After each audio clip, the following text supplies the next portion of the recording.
مسلمانوں کو درود شریف پڑھنے کا حکم ارشاد فرمایا، اور اس کا فائدہ کتنا ہے؟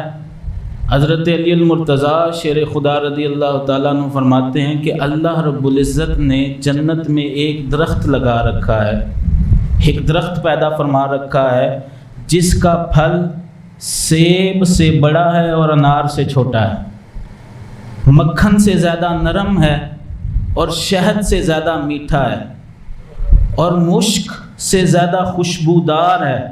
اور اس درخت کی کیفیت یہ ہے، فرمایا کہ اس کا تنا جو ہے وہ سونے کا ہے، اس کی ٹہنیاں موتیوں کی ہیں، اور اس کے جو پتے ہیں وہ زبرجد کے ہیں۔ حضرت علی المرتضیٰ فرماتے ہیں کہ اس درخت کا پھل صرف وہی شخص کھائے گا جو حضور علیہ الصلوۃ والسلام پر کثرت سے درود پڑھتا ہوگا۔ بلند آواز سے کہیے۔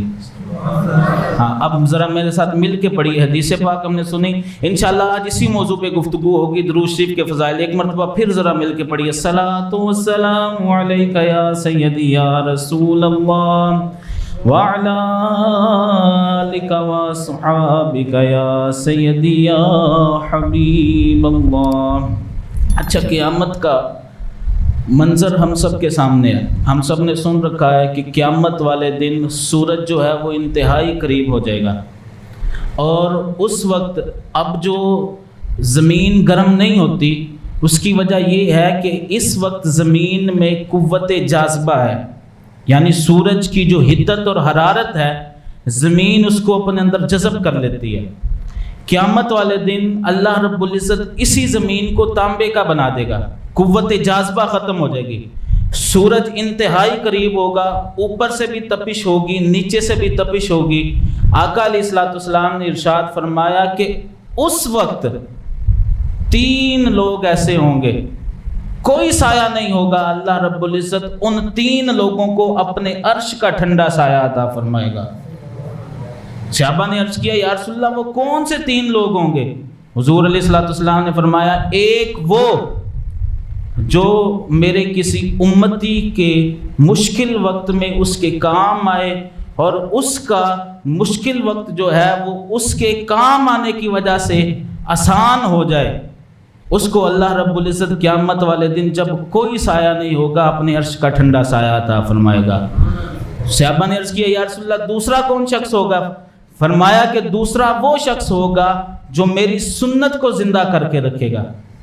حضور علیہ الصلوۃ والسلام کی جتنی سنتیں ہیں، یعنی داڑھی شریف رکھنا، سنت کے مطابق کھانا کھانا، سنت کے مطابق اپنا رہن سہن رکھنا، سنت کے مطابق چلنا پھرنا اٹھنا بیٹھنا، حتیٰ کہ بیت الخلاء میں جانا بھی حضور علیہ الصلوۃ والسلام کی سنت کے مطابق۔ اور حضور علیہ الصلوۃ والسلام نے فرمایا کہ بندہ مومن کا چلنا پھرنا اٹھنا بیٹھنا حتیٰ کہ بیت الخلاء میں جانا بھی عبادت ہے۔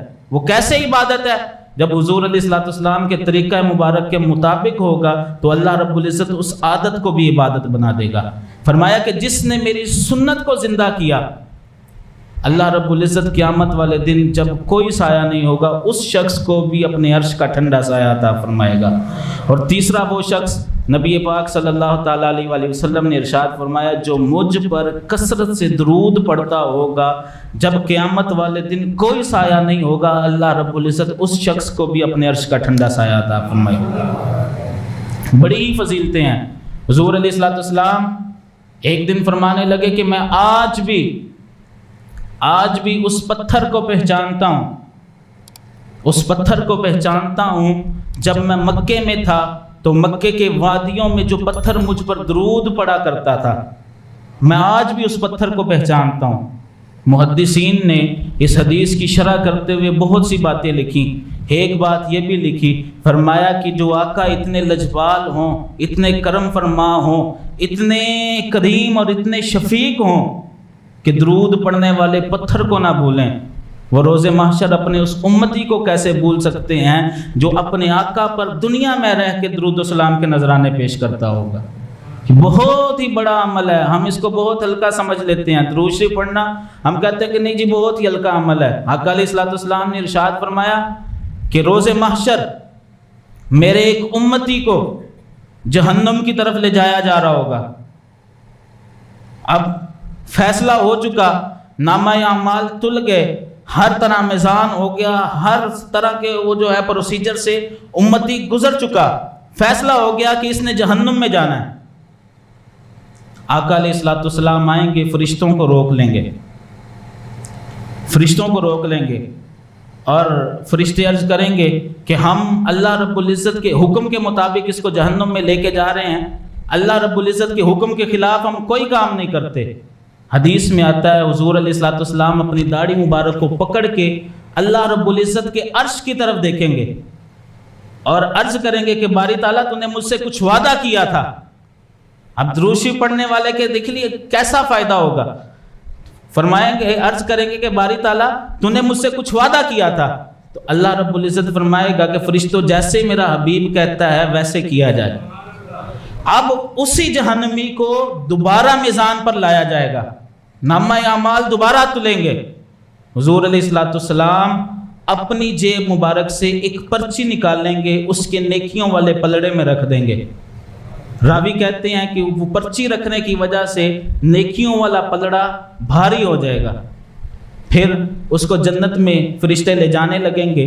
وہ کہے گا فرشتوں ذرا رکو، مجھے پوچھ تو لینے دو کہ جس نے آج اتنی کرم نوازی کی ہے یہ سونے مکھڑے والا ہے کون، یہ سونی زلفوں والا کون ہے؟ تو حضور علیہ الصلوۃ والسلام فرمائیں گے کہ اے میرے امتی، تو مجھے نہیں پہچانتا، میں تجھے پہچانتا ہوں، تو میرا امتی ہے، اور جو میں نے پرچی رکھی ہے یہ وہ ہے جو دنیا میں رہ کے تو نے مجھ پر درود پڑھا تھا۔ درود پاک آخرت میں بھی کام آئے گا۔ اور حضور علیہ الصلوۃ والسلام نے فرمایا کہ جب میں نے پل صراط سے گزرنے کی جو کیفیت ہے، یہ درود پاک کوئی چھوٹی عبادت نہیں، ہم نے ایک لمحے میں پڑھ لیا۔ آقا علیہ الصلوۃ والسلام نے ارشاد فرمایا کہ جس نے مجھ پر ایک مرتبہ درود پڑھا اللہ رب العزت اس کو 10 نیکیاں عطا فرمائے گا، پھر اس کے 10 گناہ مٹا دے گا، اور تیسرا فائدہ یہ ہوگا اللہ رب العزت اس کے 10 درجے بلند فرما دے گا۔ درود شریف کوئی معمولی عبادت نہیں ہے۔ حضور علیہ الصلوۃ والسلام نے ارشاد فرمایا صحابہ میں نے کیفیت دیکھی کہ میرا امتی پل صراط سے کیسے گزرے گا۔ اب جنت دنیا کی زندگی کاٹنے کے بعد آخری جو منزل ہے جنت میں جانے کے لیے وہ پل صراط ہے۔ اگر پل صراط سے بندہ گزر گیا تو وہ جنت میں چلا جائے گا، اگر نہ گزر سکا تو وہ جہنم کے گڑھے میں گر جائے گا۔ آخری منزل جو ہے وہ پل صراط ہے۔ حضور علیہ الصلوۃ والسلام نے ارشاد فرمایا کہ صحابہ میں نے رات کو خواب میں دیکھا کہ میرا امتی پل صراط سے کیسے گزرے گا۔ صحابہ نے عرض کیا یا رسول اللہ کیسے گزرے گا؟ تو حضور علیہ الصلوۃ والسلام نے فرمایا کہ میرا امتی پل صراط سے گزرنے لگے گا، وہ اپنے بداعمالیوں کے سبب پل صراط سے گزرتا گزرتا اپنے گھٹنوں کے بل ہو جائے گا، گھٹنوں کے بل گھسٹتا جائے گا، پھر تھوڑا سا آگے جائے گا وہ پل صراط کے ساتھ لٹک جائے گا، قریب تھا کہ وہ جہنم میں گر جائے۔ حضور علیہ الصلوۃ والسلام نے فرمایا ایک نور آیا اور اس کو اٹھا کے پل صراط پار کروایا اور جنت میں بھیج دیا۔ صحابہ نے عرض کیا یا رسول اللہ وہ نور کیا تھا؟ فرمایا کہ میرا امتی جو مجھ پر درود پڑھتا ہے وہ نور روز محشر اس کے پاس آئے گا، وہ درود نور کی صورت میں آئے گا اور پل صراط پار کروا کے اس کو جنت میں لے جائے گا۔ درود پاک بہت ہی عظیم عبادت ہے، اور حضور علیہ الصلوۃ والسلام پر جب درود پڑھا جاتا ہے تو نبی پاک صلی اللہ تعالیٰ علیہ وآلہ وسلم نے ارشاد فرمایا کہ اللہ تعالیٰ نے میری قبر پر ایک فرشتہ مقرر فرما رکھا ہے، ایک فرشتہ مقرر فرما رکھا ہے جس کو اتنی قوت بخشی ہے کہ وہ ساری مخلوق کی آوازیں سن سکتا ہے، ساری مخلوق کی آوازیں سن سکتا ہے، اور دنیا کے کسی بھی کونے سے میرا کوئی بھی امتی جب مجھ پر درود پڑھتا ہے تو وہ فرشتہ میری بارگاہ میں عرض کرتا ہے یا رسول اللہ فلاں بن فلاں نے آپ کی بارگاہ میں درود شریف کا نذرانہ پیش کیا، یا رسول اللہ اسے قبول فرما لیجیے۔ بہت بڑی بات ہے کہ حضور علیہ الصلوۃ والسلام کی بارگاہ میں نام لیا جاتا ہے، یا رسول اللہ فلاں بن فلاں نے، فلاں نے فلاں کے بیٹے نے آپ کی بارگاہ میں درود و سلام کا نذرانہ پیش کیا، اسے قبول فرما لیجیے۔ اچھا اس کا ہرگز یہ مطلب نہیں کہ حضور علیہ الصلوۃ والسلام خود نہیں سن سکتے، یہ بھی غلط فہمی ہو جاتی ہے لوگوں کو۔ حدیث پاک کے الفاظ ہیں کہ فرشتہ مقرر فرما رکھا ہے، لوگ اس سے تھوڑا سا فیصلہ اخذ کر لیتے ہیں، مسئلہ اخذ کر لیتے ہیں کہ دیکھیں جی فرشتہ مقرر فرما رکھا ہے، اگر خود سن سکتے امتیوں کی فریادیں حضور علیہ الصلوۃ والسلام خود سن سکتے تو فرشتہ مقرر فرمانے کی کیا ضرورت تھی؟ اس کی 2-3 وجہ ہیں۔ محدثین نے اس حدیث کی شرح کرتے ہوئے، اس حدیث کی تشریح کرتے ہوئے محدثین نے لکھا، سب سے پہلی وجہ یہ ہے کہ سلطان کے دربار کی یہ شان ہوا کرتی ہے کہ اس کے دربار میں ایک دربان مقرر کیا جاتا ہے جو سلطان کی بارگاہ میں مقدمہ پیش کرتا ہے۔ اللہ رب العزت نے حضور علیہ الصلوۃ والسلام کی بارگاہ میں ایک فرشتہ مقرر فرما رکھا ہے۔ اور رہی بات سماعت مصطفیٰ کی کہ حضور علیہ الصلوۃ والسلام خود نہیں سن سکتے، تو محدثین کہتے ہیں کہ جس بارگاہ کے دربان کا یہ عالم ہو کہ وہ ساری مخلوق کی آوازیں سن سکتا ہو، اس بادشاہ کا عالم کیا ہوگا۔ اور پھر تیسری بات کہ فرشتہ کیوں مقرر فرما رکھا ہے؟ فرشتہ اس لیے مقرر فرما رکھا ہے کہ تاکہ درود پڑھنے والے کو بھی شرف حاصل ہو سکے، کہ اس درود پڑھنے والے کا نام حضور علیہ الصلوۃ والسلام کی بارگاہ میں پیش کیا جائے۔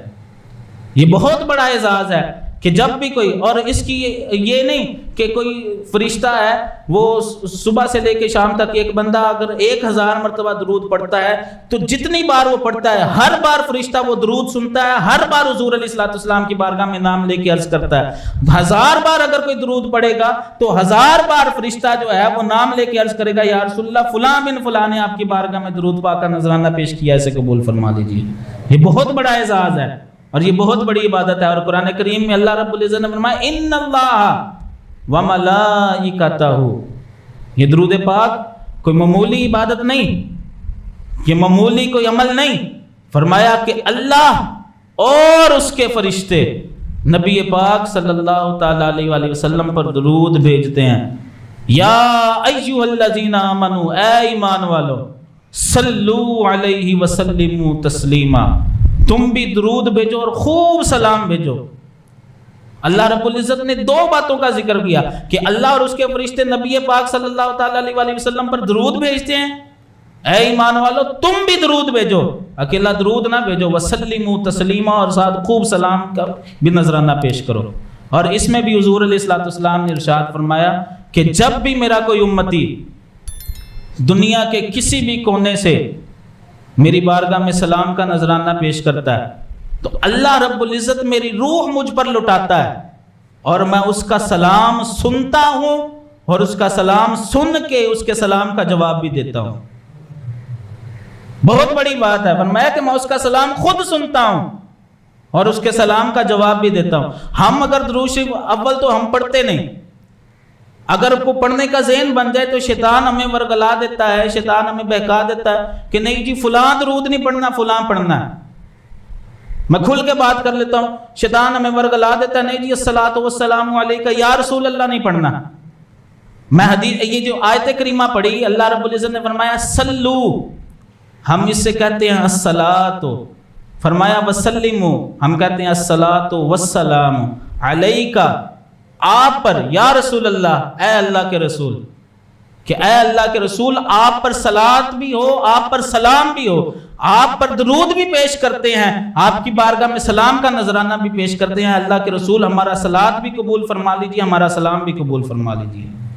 اور حضور علیہ الصلوۃ والسلام نے فرمایا کہ جب بھی کوئی سلام پڑھتا ہے میں اس کا سلام سنتا ہوں اور اس کے سلام کا جواب بھی دیتا ہوں۔ اور ہم جمعے کے بعد اور ہر محفل کے بعد اجتماعی طور پر جو سلام پڑھتے ہیں، مصطفیٰ جان رحمت پہ لاکھوں سلام، شمع بزم ہدایت پہ، سارے بول کے بتائیے، ہاں، جس سہانی گھڑی چمکا طیبہ کا چاند، اس دل افروز ساعت پہ نیچی شرم و حیا کی، نیچی آنکھوں کی شرم و حیا پر درود، اونچی بینی کی رفعت پہ لاکھوں سلام۔ اور وہ زبان، ہم تو مصطفیٰ کریم کے ہر عضو پر جو ہے وہ صلاۃ و سلام پڑھتے ہیں، فرمایا وہ زبان جس کو سب کن کی کنجی کہیں، اس کی نافذ حکومت پہ لاکھوں سلام۔